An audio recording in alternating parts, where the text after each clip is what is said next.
One of the primary use cases for packet data is in the security realm, and that's really because packet data is such a great form of evidence. And when you think about it, that's what we're really looking for as defenders on our networks, is the ability to review evidence to really bridge the gap from perception to reality. Reality is the events that transpired, probably something malicious or evil, and perception is how we perceive those events. We want those things to be as close together as possible. We want to have an accurate perception of what events transpired so that we can adequately make recommendations for containing and fixing and remediating whatever maliciousness has befallen our network. Of course, that's the investigation process. Now, packet data is great because it's such a rich form of evidence. Really, when you think about it, packet data is probably the best source of network evidence on the whole because it contains the full amount of data transferred between hosts, and that can be from one host to another host, or it can be from all the hosts on your network to everything outside your network, depending on where you're capturing your packet data from. So it's a super rich form of data. Now, that's not to say that's the thing we always want to jump to first. There's benefits to starting with something like a flow record to narrow in your time range and then pivot to packet data. But nonetheless, we often get the answers to the questions we ask by looking at packet data. So packet analysis is a really important skill if you work in security, or if you want to work in security as a defensive or offensive security practitioner. So it's no surprise we have a whole module dedicated to security investigations in the practical packet analysis course.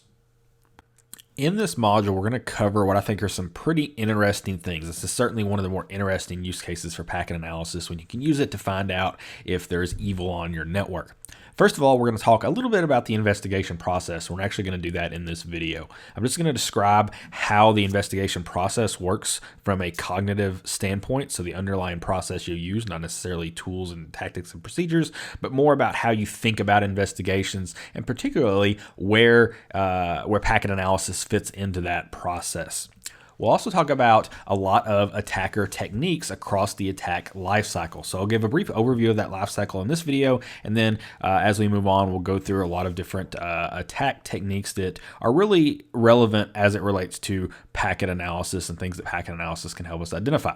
First of all, we'll start with recon. We talked about recon a little bit when we talked about TCP and stimulus and response as relates to that, as well as UDP and ICMP and so on. So we're going to dig into those facets of those protocols a little bit more, learn about how attackers do recon, how that recon can help them better understand your network so you know what to look for, and you can also use this, especially if you're an offensive practitioner, use this for your own advantage as well.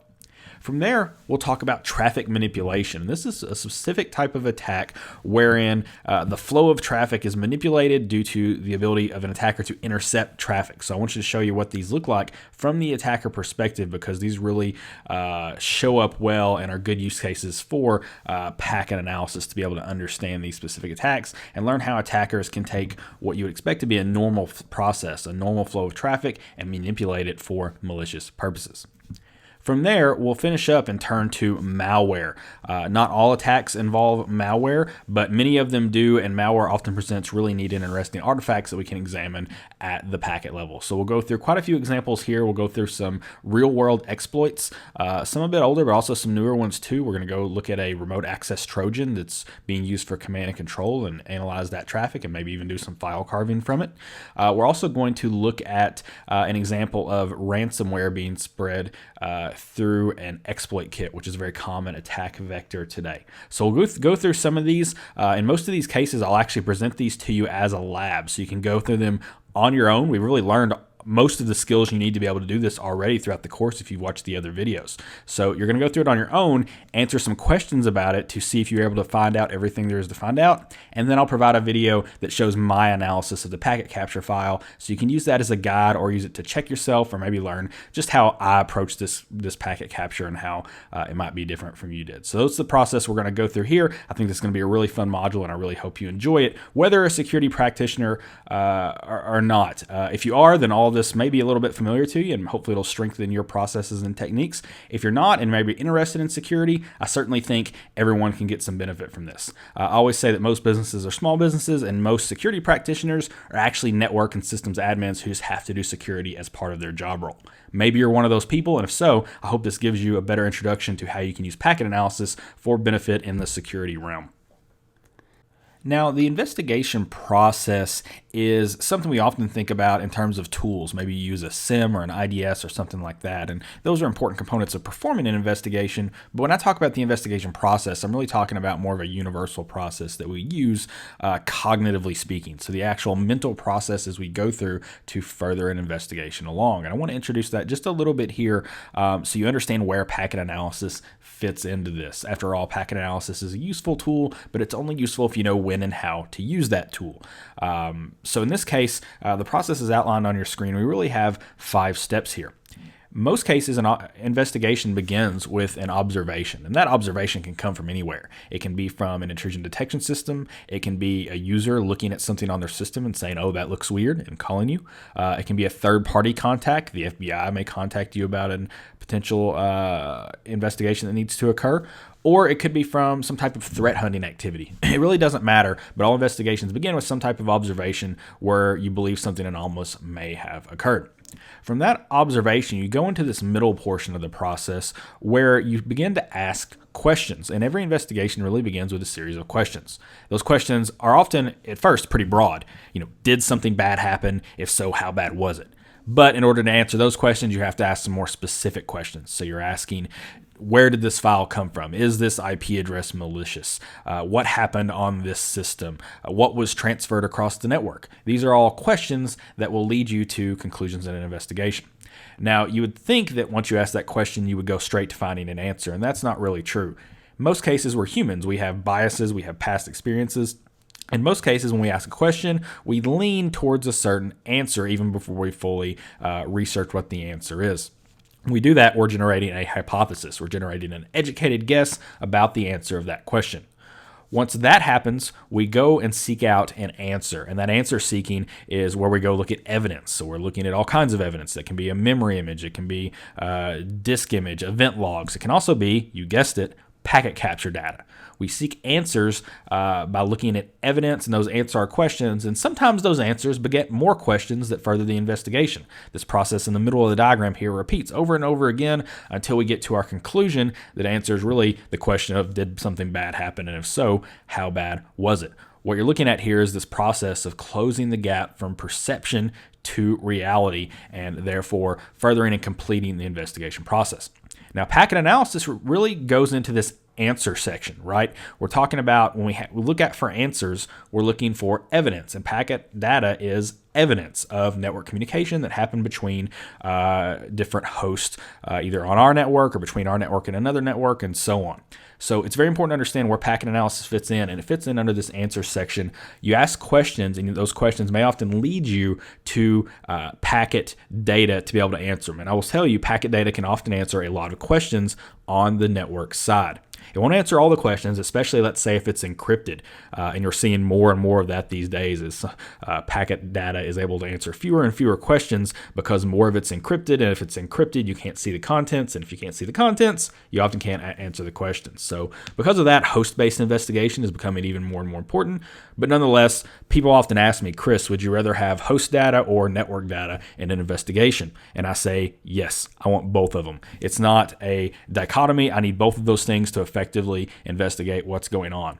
Even when that is encrypted, you can still see IP addresses, you can see who talked to who and when they did, and that's valuable information as well. So I give you this process just to talk a little bit about where packet analysis fits in. We're not going to dive too much into this. I teach an entire course on investigation theory, and if you want to dig into this more, that whole course is based upon this process, so you're free to go look into that course. And finally, I want to introduce the attack lifecycle here. And what this really shows is the process an attacker might take to break into a network and complete whatever their mission is. And there are a lot of different attack life cycles out there. Many people have produced these, and there are a lot of different versions. And ultimately, it doesn't matter what version you subscribe to. Quite honestly, it's going to be a little bit different depending upon the situation you're dealing with. But this is the one I've chosen to share in this course. And I want you kind of thinking about this because we're going to frame the next several exercises through this portion of the attack life cycle. And I say this because I want you to understand that an attack has several components. It's not just a matter of a single step or a single component for an attacker to get into your network and complete their mission. They often have to go through several steps. So these might include recon, delivery, exploitation, installation, some type of command and control, and then whatever post-compromise activities are going on. The attacks we're going to look at here are going to be across different levels of what you're looking at. So we're going to start by looking at some recon, so looking at the ability for an attacker to map the network they're trying to break into or learn more about a specific network or a specific host using various features of the TCP/IP stack. So we'll look at recon. Delivery, so that can be as simple as sending packets to a host if there's some type of exploitation built into that, or it can be a phishing email. A lot of options there. Exploitation is when we're actually exploiting a vulnerability on a host to be able to do some type of activity that is going to further our compromise. Installation, generally at this point we're talking about we've already exploited something, so we want to install some type of malicious software. In this case, we're going to look at an example of ransomware where we're doing just that. And then we have command and control where we're sending commands to a device that's already infected to perform some type of action. We're going to look at a remote access Trojan where you see an attacker executing commands against an infected system, and we're going to look at the traffic of that and try to understand what's going on. Finally, post-compromise, and this is a big catch-all category for anything an attacker does once they're in the network that aligns with their mission. So this may be going after sensitive data, it may be stealing passwords, it may be stealing financial information, it may be some type of denial of service. It could be all sorts of things. Often these are using legitimate tools, but from the context of a malicious user. So it's often quite a bit harder to detect post-compromise actions from the perspective of a defender on a network. So I just want you to be aware of this attack lifecycle. And as we go through the different examples and through the different lab exercises, we're going to frame things through this attack lifecycle and also through the investigation process to kind of set a base and help conceptualize everything we're talking about and where it lies in the process of attacking a network.